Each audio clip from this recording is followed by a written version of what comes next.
episode, we're going to talk about a genre that doesn't really get its due. Or newly defined. Newly defined. Anyway, we're tackling urban fantasy. Stick around. Hit the tape!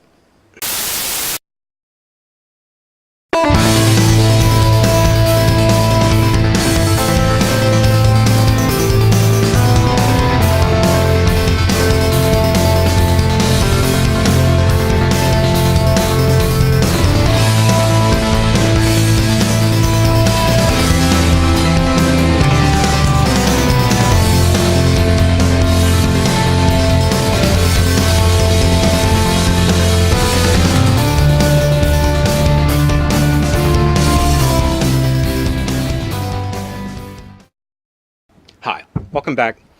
We're going to talk about urban fantasy. It's a genre that no one really talks about, but yet it populates a lot of our pop culture. Well, this conversation started with the new trailer for Bright that we were both kind of started talking about. Yes. The conversation spiraled into other things, and I think urban fantasy is a very broad spectrum, in my opinion, which we kind of talked about. I mean, to sit there, Bright's a great. I like the concept of Bright, or Yes. at least on the surface, I like the concept. Someone of Bright. online said it's like the prequel to Shadowrun. And I think that's an awesome comparison. And see, to me, it's alienation with fantasy elements. Definitely. You know what I mean? It seems to be the same setup. The one thing that surprised me while reading up on it, in that world, the elves, dwarves, orcs have been there since the beginning. That I don't know. They should have made it that something happened, portal opened up. Just kind of like an alienation. One day ship shows up over the regular right, life boop spaceship refugees. So to me, I think Bright looks very cool. Oh yeah. Um, And I hope with having Will Smith attached to it and it being on Netflix, which makes it an easy watch and approachable. and approachable, I hope maybe we see more movies in this genre, or the genre of urban fantasy getting its due. Now, when we first started discussing it, we were talking about Stranger Things 2. That you said it felt like an urban fantasy to you. Well, that's my thing. It's like, what do you classify urban fantasy? Okay, so by rights, Harry Potter's urban fantasy. Harry Potter's the epitome of urban fantasy. It is. It is. You know what I mean? It Big shines. Trouble in Little China's urban fantasy. Oh hell yeah! Stranger Things is very much urban fantasy. Now, and see, this is where maybe my definition varies. Okay. When we were talking about this, but with urban fantasy, my idea of it is it's the real world, but something from our folklore stories appears or is there, or antagonist, protagonist, but something. Well, how do you know Stranger Things isn't? How do you know that isn't some Indian tribes, whatever? Fair. Yeah, I'm Fair. just being Fair. devil's advocate. You know what I mean? It could be, and then they could make it a little bit like Poltergeist or Well, something. yeah. But yes. I agree with that. But we'll go with that. I think more films could fit into that genre than forcing. And I hate to keep going back to Stranger Things, but Forcing the horror. the horror title aspect, onto- because I don't really find that it's a horror film. I don't. I mean, there's some gory elements. You know what I mean? Yeah. But do you consider Aliens a horror film, or do you consider it an action adventure? Do you understand what I'm saying? Like, which side of that coin do you fall on? Now, Alien, I would say, would be sci-fi horror. But But- Aliens is more of an action adventure. But yet there's creepy elements, and I would say that there are some Yes. people out there that would consider that a horror film. Oh, definitely. You know what I mean? That's all. That's Definitely. all. My point is with this is Harry Potter is considered an adventure, right? If you go buy it, Well, it's in the action adventure section or the kids section or young whatever. adult. Young adult, and whatever. this is something you know that what we I mean? talked about, where I said that young adult has become this nimbus moving mass that can be anything. You have post-apocalyptic young adult. You have realistic, I do ballet, but I love the farmhand young adult. It runs You're this right. whole You're right. spectrum. You're right. And there are a lot of urban fantasy thrown in that mix. Absolutely. A lot. Slews of it. Percy Jackson. Yeah. Yeah. You know, that's a book I wish I was younger. Now, the one thing about urban fantasy, it's a tag I started hearing in the early 90s. Okay. And it surrounded this book series, Anita Blake Vampire Hunter. Which those were, yes, she fought monsters, yes, it's urban horror, yes, there's magic, all this kind of stuff. But it had a very large erotic following as well. So urban fantasy got kind of Labeled on it. hooked with that it needs to be explicit as well. Now, the thing is, that genre existed even before it got a name. Tagged. Yeah. Okay. Well, but yet, okay. I mean, let's get silly here. Abbott and Costello meet XYZ monster. Would that be?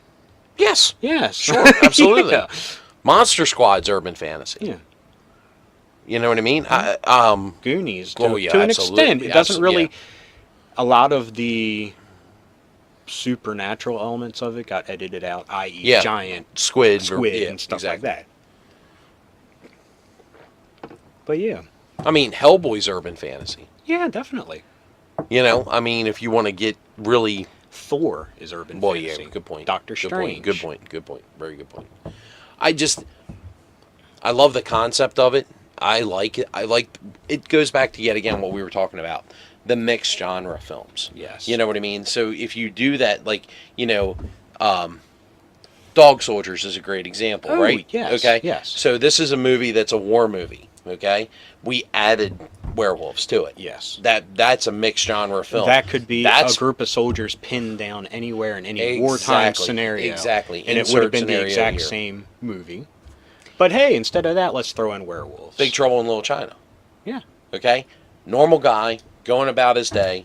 And he runs into Into gods. some serious, Yeah. we've pontificated on our love for this film. Yeah. But those are elements yet. It's mixed genre yet again. Yes, So like, yes. we were kind of talking about Harry Potter. Will you tell me if urban fantasy, the epitome of urban fantasy, is a flying car? Yes. But the thing is, Harry Potter also just falls into just plain old fantasy at times as well. Absolutely. Sure it is. So, Sure, because that's the amount of that world what we've seen. yes. That's always been my point. We theoretically we've only seen this much of the Harry Potter Oh, universe. yeah. Oh, You know yeah. what I mean? So, but I mean, I think Bright looks cool. I would like to see more things like that, like the Disney film that's coming out, the cartoon one. What, Coco? No, not Coco. Well, maybe. I mean, you could kind of. Yeah. But anyway, no, the one that was aired at D23, where it's a storybook fantasy land where they have cell phones and drive cars and yes. you know, I totally forgot about that. that Yeah. sounds fascinating to me. That actually looks like something that I would actually take the time and effort to see in the theaters. Yeah. If it's done well enough. You know what I mean? The greatest mixed fantasy film that no one talks about, but it's probably one of the prettiest movies ever made, was Treasure Planet. That's all over the place as far as mixed genres. Yeah. It's just, and that's a great, nobody, whatever, saw it. Same thing with Atlantis. We were exactly right.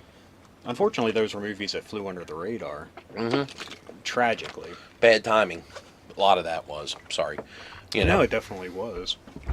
But yeah, those were great films. That's something I would, if you don't know what we're talking about, you should check out both of them because they're were some of the last great 2D animation yes. that Disney did. But to go back to it, anytime you take a mixed genre, so if you're going to, like we use Dog Soldiers, we've talked about all these other films, I think it's the potential to do something really special with a film. Especially with, it seems like there's only 3 types of films made right now. Big budget superhero films, Yes. okay? Medium budget horror films. Medium. I mean, I think most of them are low budget. That's why they're so successful. Well, define low anymore. I mean, but I'm under just saying, 100 million. Okay, fair enough. Yeah, then Yeah. medium to low budget horror films and whatever chick flick they can fly under the radar. You know what I mean? Yeah. And then we'll sprinkle in 3 Pixar movies a year. But that's kind of like the release calendar for the umpteenth, foreseeable future. Yeah. Right now as we speak, Thor Ragnarok came out, right? Yeah, and unfortunately, I wasn't able to. Well, me either. really We're wanted sitting to here see filming this. We're not, at the theater. I'm just saying, you know what I mean? Yeah. But these are the films that get made, and none of these are, they're all pigeonholed in their own type of film. You know what I mean? Yeah. This is superhero, this is this is that. I love the fact that when you take, Star Wars is mixed genre, right? You got guys running around with swords, essentially, and right next to him's a guy with a blaster. You know what I mean? Oh, You've put these two things together. Yes. But they're a mixed genre. You know what I Definitely. mean? Most And that's, definitely. yet again, I would like to see more of this. Bright couldn't come out in theaters, No. even with Will Smith. It would get a $30 million opening weekend, and everyone would say it was terrible and was horrible. Unfortunately,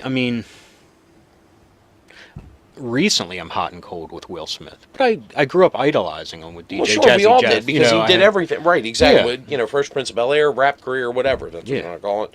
But whatever. No, but it was fun. It Right. came out at that time period Right. where I loved them because Right. they were silly and, Nightmare on My Street. And, But 15 years ago, Hmm. this film would have been talked about, released shown. with much fanfare, and would have gotten anywhere from $100 to $130 million opening, and it would have been a July 4th movie.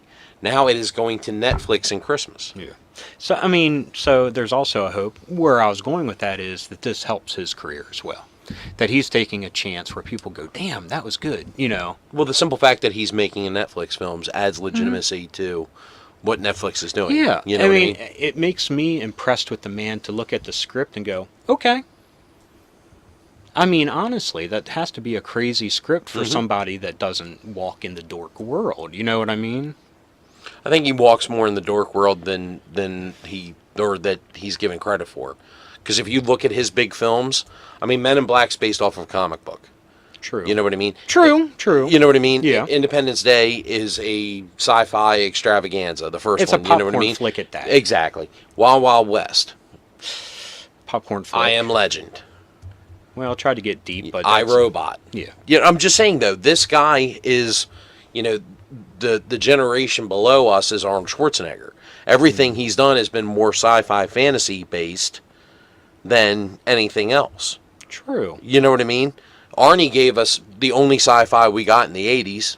It was the only good sci-fi we got in the 80s that didn't have an Ewok in it. You know what I mean? Yeah.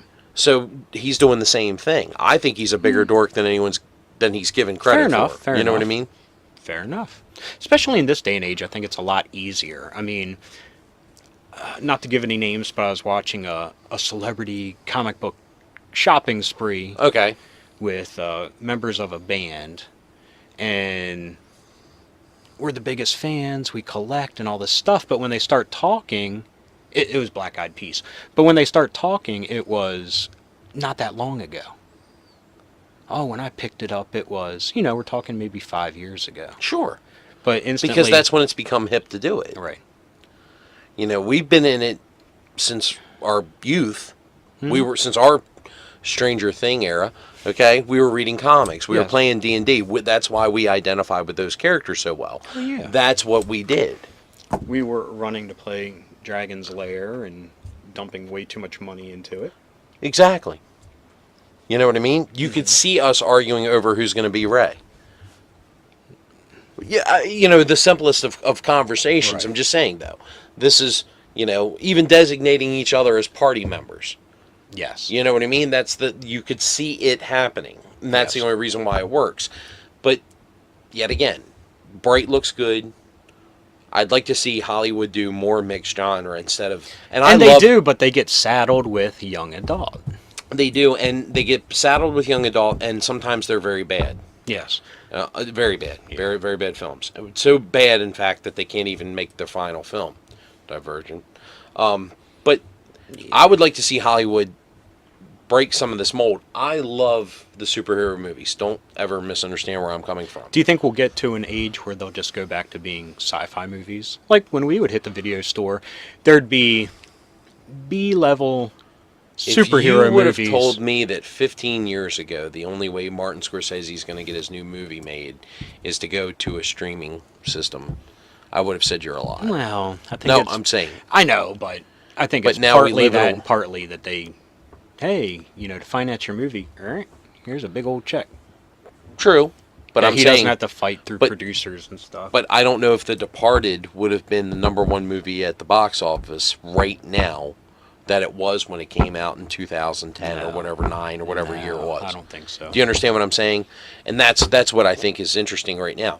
I don't see a movie like Goodfellas Well, doing good absolutely. nowadays. Absolutely. If we're That's- going to talk about it. Yep. Yep. I agree. And that's my point. I think that's a shame because, good cinema isn't being made. Movies like Dunkirk that came out this year, which everyone and their brother said that I knew that saw it, all 4 people, said how fantastic film. It was just unbelievable how good this film was. You know what I mean? Private Ryan comes out in 96, 97. Everyone says the same thing. That Dunkirk wasn't even in theaters for 2 weeks. No. You know? True. Doesn't mean it's a bad film. No, it just means no. that the audiences aren't going. I'm you know what I trying mean? to think of a reason, but I really can't. They other didn't than have a cape people's in it. tastes have changed. Well, I think now, and some of it is money. Movies are so expensive. Yes. Okay? So why go spend what ends up potentially being $50 to $60 if you have a family of 3 or 4 for something you don't know is going to be a good Right. film? Yeah, Marvel you're not has getting guaranteed you Right. that you're going to get a good film. You're not getting the D-box seats for Dunkirk. You're not going to feel the pontoon boat. Right. Right. Right. Or are you even going to take that risk to even spend that money? Exactly. You know what I mean? But you are for Thor Ragnarok. You are for Guardians of the Galaxy 2. Because you're are for being Wonder taken Woman. somewhere. Exactly. Right. Exactly. I think that has something to do. And, that kind of plays into a news bit that I heard, but Star Wars, the new one, they're now demanding the theaters, keep it in your biggest room for 4 weeks. We'll take 60% of your hall or something. It's like they change the rules because they know it can do it. Does that vilify Disney? Or is that just saying this movie deserves it? I don't dispute that the movie will deserve it, but we don't know it's going to deserve it. And I'm not expecting this to be a bad film. Don't misunderstand where I'm coming from on the statement, okay? I'm just saying is you can't, when you start forecasting bona fide blockbusters, before the film's even been, the first piece of cell is going across the screen, I think that's dangerous. It is. I think it's very dangerous. It is. Because who's to stop someone like Warner Brothers with whatever piece of shit DC film that they decide to come out with? Let's pretend The Flash is finally going to come out. And Time Warner says to all the movie theaters out there that you need as a minimum to hold our film for 4 weeks in the largest theater. Okay? You don't even know if the film's good or not. I'm using it as a bad example because the film will never get made, I don't believe, but that's beside the point. That's not fair. That's my point. It's not. That's not fair to a theater. And I do believe that Star Wars will do this. This is not, don't I don't think misunderstand. they're setting a new standard. I think they're just saying, Star Wars, they'll come. Well, but they're right. It'll be good for both of us. But what's the backlash to that? With the advent of the blog and wanting to hate something instead of embracing it, which tends to be where we're at now. Okay? As a society, I think we're 50-50 anyway. Well, fair enough, And the but- thing is, you can like something, but you just really enjoy talking shit more. Sure. Sure. Well, how can... And we've totally spiraled out of control on this, so Yeah. we're just going to, We'll wrap up. Here's my thing. A year ago, 2 years ago, we were sitting. Everyone was happy that we got good Star Wars, right? Yes, That was 2 years ago. Everybody was happy. This, Christmas time. Hey, we got a good Star Wars film. And then guess what happens? Takes about a year for it to sink in. Then everyone sits there and says, "You know what? This is the worst Star Wars film." Now, Dude, I was the same way with a lot of movies, like Independence Day. I come out of that, yeah, I'm a fucking American, yeah. And then when you see it again, like even a month later, but- you're like, yeah. This is that's your mind being made up by you. True. Okay? That's you coming to your own conclusion. Okay. This now is, it starts out as the clickbait to get people to watch your YouTube channel. or what have you. And now all of a sudden it's the worst film ever. And the Lucas 1, 2, and 3 aren't that bad. Or Disney's killing our childhood. Now, Lucas is I'll a genius. defend that statement if you are in your 20s. Okay? Because you don't know. Because you don't know any better. And that's not a. But to us, those films killed our childhood because we were alive in the 70s and 80s when the first 3 came out. Do you understand what I'm saying? So for me, I want something that makes me feel like I felt You know what? in man? 81 and 82, think and you've that's what opened my eyes to that. and that's what Force Awakens did. It's just a circular thing. It is a And circular We're going to see thing. it again, and we're going to see it Exactly. again. So As long as 15 the years from now, Star Wars train keeps on. Someone's going to come out with another trilogy of Star Wars, or the third trilogy, or fifth, whatever the fucking trilogy it is. And the people who saw this that are kids right now, who love Force Awakens, is going to love The Last Jedi. They're going to see whatever the version of Star Wars is. They're going to say, you fucked up my childhood. Yeah. Because it's not the expectation. Yeah. I mean, it's kind of sad to a degree because you would think that the cycle would end. Kid It won't. now knows the 6 before it, the ones in front of it, so they should love all of those. But then by the time they get it, the cycle's it's just weird when you think about it. It's kind of sad. Well, sure, that's what I'm saying. I guess that's with anything. I mean, people read comics now like, oh my god, and there's some ones that sound good, but I just If you have can't. arguments on blogs about the original G.I. Joe toys and the 25th anniversary toys, and they're saying that they're not G.I. Joes, you of course are going to have arguments over which trilogy is better. True. You know, it's like the same thing as what's the best James Bond? What's the Yeah. best Captain Kirk? What's the best Star Trek film? What's the best Indiana Jones film? What's the best, insert story True. here. You know Very what I mean? true. You know, that's going to be what it ends up boiling down to. So the people out there that hate that Disney, to them, they have. Disney has ruined their Star Wars experience. They did away with the expanded universe. Okay? Right. They are doing everything they can to push out 1, 2, and 3. Okay? And because they have the backlash to it. Yeah. That is a whole nother But that's episode. that's yeah. the point. That's what I'm saying. So yet again, Disney, to certain people, it is ruining their childhood. To me, it's saving mine. It's saving mine because the expanded universe was a fucking mucked up mess. It was. It was. Here's $5 and a story about Boba Fett. You've got a job. And that's what it became. That's exactly what it became. True. And now it's somebody I like that. I like the fact we're comic guys. Continuity is everything to us, which is one of the reasons why we've quit reading comics, because Marvel and DC is all over their continuity. So, Yeah. you know what I mean? It's not even that. It's just a different story. I mean, No, that's the worst part. not It's not even a different interesting. story. It's a story that we read 20 No, years ago, and they're well- just rehashing it, but they're putting in, you know what? Let's make Thanos conquer the world again. Right? I mean, that's what they're doing. So, anyway, yeah. Anyway. 3,000 soapboxes all in one. Yeah, urban fantasy, right? Go see Bright. Tune in. Tune in. Keep being rad. Stay Stay dorky. See you next time.